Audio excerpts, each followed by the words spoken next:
Which coffee beans work best in beer? Fancy beans from Honduras that I roasted fresh myself, or a bag of grocery store beans that are months out of date? I'm brewing a cream ale and splitting the batch, infusing a different coffee into each keg, then I'm presenting the beers to tasters in a triangle test. Can they distinguish the bad coffee batch from the good one? And if so, which bean made the better beer? Let's find out. This episode is sponsored by More Beer. More on them in a bit. Hey, I'm Martin Keane, and I'll admit it, I'm a teeny bit of a coffee snob. I have gadgets all around the house for making espresso, pour over, and cold brew. In fact, I have a whole YouTube channel dedicated to the hobby. It's called Keen on Coffee. There's a link in the description if you'd like to check it out. Yeah, shameless plug. Now, a buddy of mine, Dan, lent me a home roasting machine. That's an app-controlled device from Ikawa that turns greens, meaning raw unroasted coffee, into freshly roasted beans. Help me out, Dan. Okay, let's go ahead and roast some coffee. Could you please walk us through it? All right, so I'm going to put this into the chamber. This is 100 grams of green beans. And then the app will signal that, hey, I'm ready. Press the button to start. The whole process from first crack to cooling takes about 6 minutes. Let's go ahead and get the beans out of there. You go ahead and inject it directly into that container. Yeah. And be careful when you pull that out because it can get kind of hot, especially on the top. It's wicked hot. Yeah. All right. And there you go. Freshly roasted.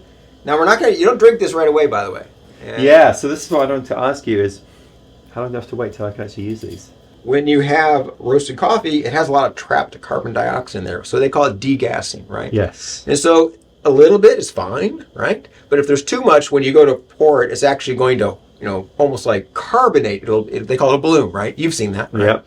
Usually people wait between 1, 2, 3 days, I would say. 3 days is kind of the optimal. So Dan, I do have a question for you. A prediction as to whether you think this is going to be a variable that is something that somebody can pick out. What kind of coffees are we talking about here? Well, or you don't want to tell me, or are you going to tell me? Okay, cool. This coffee. Oh, okay. Yeah, I think this is the coffee equivalent of bringing a malt liquor from the gas station to a rare beer tasting party. And speaking of beer, it's time to brew the cream ale. And I like the idea of adding coffee to a cream ale because, to my mind, this will help accentuate the differences in the coffee batches that might otherwise have been lost in a roastier beer style. Now, I'm using a kit recipe kindly provided to me by More Beer. Their cream ale kit consists of 45% two-row extra pale malt, 45% Pilsner malt, and then 10% of flaked corn. And so I'd have enough beer to fill 2 kegs. I'm brewing a 10-gallon batch. So into my preheated water, I added my milled grains, gave them a good stir, then layered in the flaked corn, which of course didn't go through the grain mill. The hop charge for this beer was a bit of a SARS fest. I added 3 ounces at 60 minutes, along with 1 ounce of Hallertau Herbrucker. And with 20 minutes to go in the boil, another 1 ounce packet of Czech SARS was added. At the end of the boil, I rapidly chilled the wort and split it evenly between 2 fermenters. And I noted my original gravity was at 1056.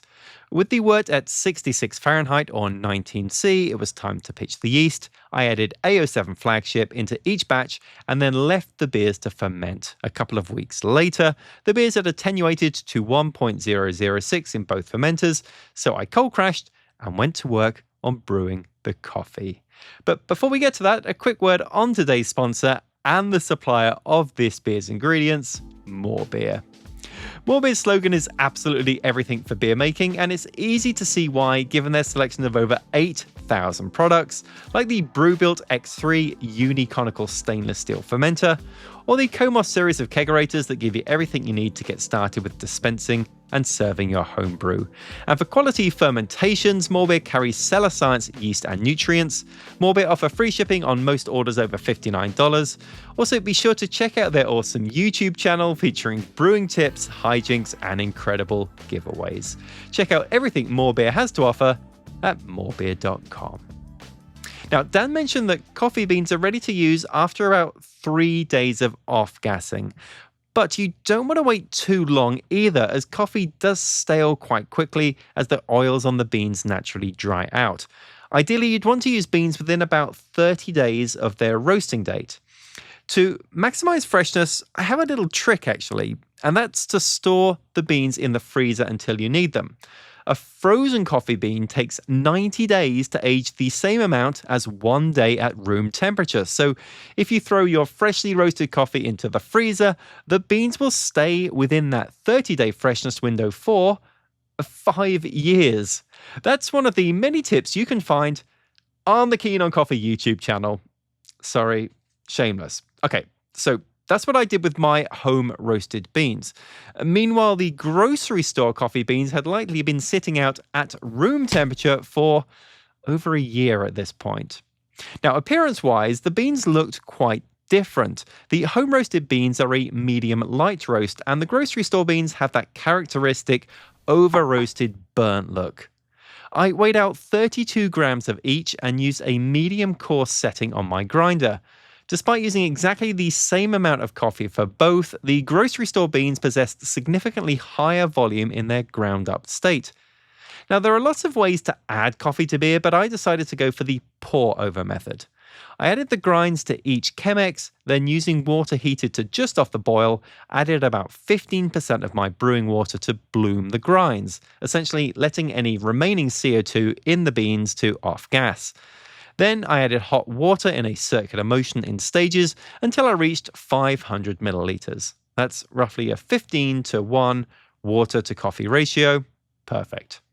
Then I decanted a little sample of each for a quick test. All right, so let's taste them here. I mean, if I can't tell the difference now, no chance of tasting it in the beer, but also if I can't taste the difference between out-of-date store-bought beans and the freshly roasted stuff, I don't know what to tell you.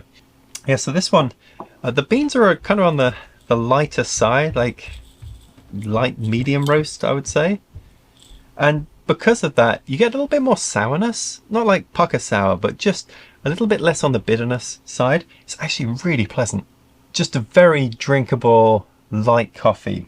All right, I don't want to do this. I don't. It smells so off-putting, but in the name of science. Ugh. Yeah, it's bonfire. These cheaper beans, what they tend to do is roast them really, really dark. You get a consistent roast that way, but it just tastes like ash and fire and roast, not in any sort of good way, just like a dirty bitterness to it. So the question is, what's left? Well, it's not a tremendous amount. There's 400 milliliters left in each of these, mixed into 5 gallons of beer. What's that, 19 liters? It's a pretty small amount. Let's see what difference it makes.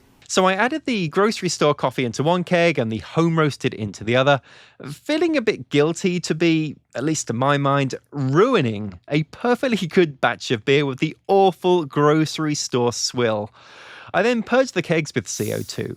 Now, I was interested to see what the difference this amount of coffee would make to the colour of the beer. So here's the samples of the beer before adding the coffee, and here are the batches after the coffee was added. Less of a difference than I expected. Now, would tasters blinded to the variable be able to tell these beers apart? I presented these beers to members of the White Street Brewers Guild and the Wake County Brusaders. A total of 24 participants took the triangle test, where tasters received 1 cup of the home-roasted coffee beer and 2 cups of the grocery store coffee beer, and were asked to identify the odd beer out.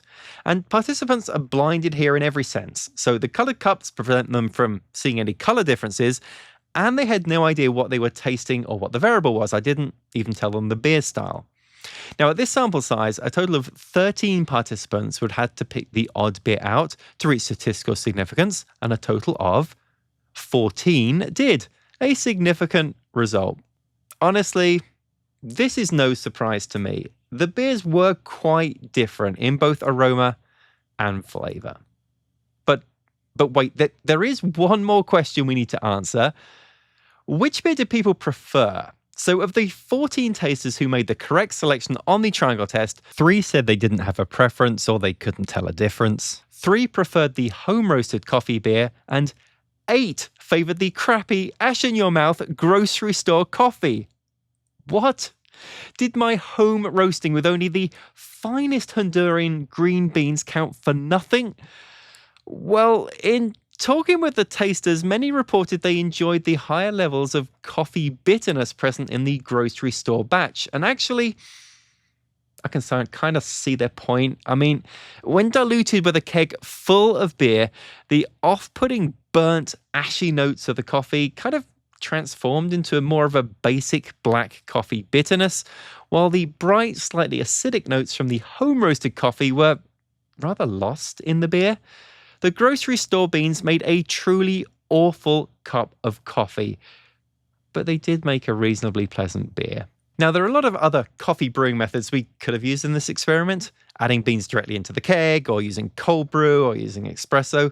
And you know how you can learn more about all of those ways to make coffee? On Keen on Coffee, of course. We even do triangle tests and feature some familiar faces. Go on, check out one of those videos, like this one here.